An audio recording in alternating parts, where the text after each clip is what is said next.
नीतीश कुमार फिर सुनने वाले अंतरात्मा की आवाज, बन रहे हैं 2017 वाले समीकरण।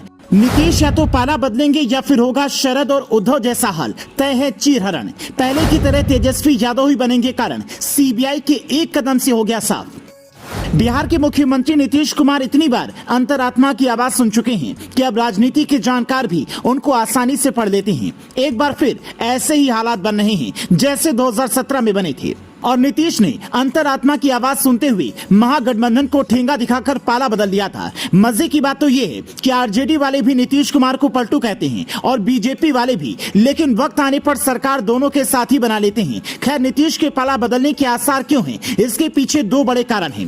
पहला, एनसीपी के साथ जो कुछ हुआ उससे नीतीश सबसे ज्यादा परेशान हैं और लोग कह रहे हैं कि अगला नंबर जेडीयू का है। दूसरा, सीबीआई ने तेजस्वी यादव के खिलाफ जमीन के बदले प्लॉट मामले में चार्जशीट दाखिल कर दी है। 2017 में जब नीतीश ने महागठबंधन को छोड़कर बीजेपी के साथ सरकार बनाई थी, तभी तेजस्वी यादव पर भ्रष्टाचार की केस को आधार बनाया गया था। तो एक बार फिर से उन्हें वही मौका मिल गया है, और अगर नीतीश को आरजेडी का साथ छोड़ना है तो वो साफ कह सकते हैं कि हम भ्रष्टाचारियों के साथ नहीं रहेंगे। लेकिन इस पर जनता कितना विश्वास करेगी, ये सवाल हो सकता है, क्योंकि नीतीश अब तक इतनी बार पाला बदल चुके हैं कि उनके समर्थक भी कंफ्यूज रहने लगे हैं। नीतीश ने पहली बार 2013 में बीजेपी से 17 साल पुराना नाता तोड़ 2015 में विधानसभा चुनाव नीतीश ने अकेले लड़ा और बाद में लालू के साथ मिलकर सरकार बनाई। 2017 में फिर नीतीश कुमार का मन बदला और उन्होंने 26 जुलाई को सीएम पद से इस्तीफा दे दिया। 2020 में बीजेपी के साथ मिलकर चुनाव लड़ा, सीटें कम होने के बाद भी बीजेपी ने उन्हें सीएम बनाया। इसके बावजूद नीतीश कुमार ने 2022 में फिर से पाला बदला और महागठबंधन के साथ हो गए। अब एक बार फिर उम्मीद जताई जा रही है कि नीतीश कुमार पाला बदल लेंगे, लेकिन इस बार वो अपने मन से नहीं बल्कि मजबूरी में ऐसा करेंगे, क्योंकि जेडीयू पर टूटने का खतरा मंडरा रहा है।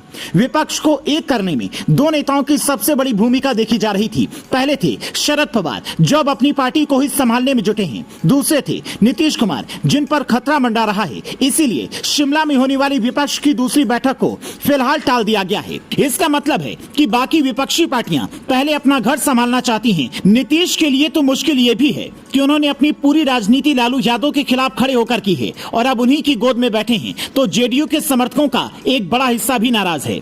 इसके अलावा जेडीयू में नीतीश के बाद कोई नेता नजर नहीं आता है जिसे कहा जा सके कि ये सेकेंड जनरेशन का नेता है और नीतीश के बाद पार्टी को संभालेगा। तो संकट कई तरफ से नीतीश कुमार को घेरे खड़े हैं। अब सवाल यही है कि नीतीश बाबू पाला बदलेंगे या फिर पार्टी बचाने के लिए आखिरी कोशिश करेंगे।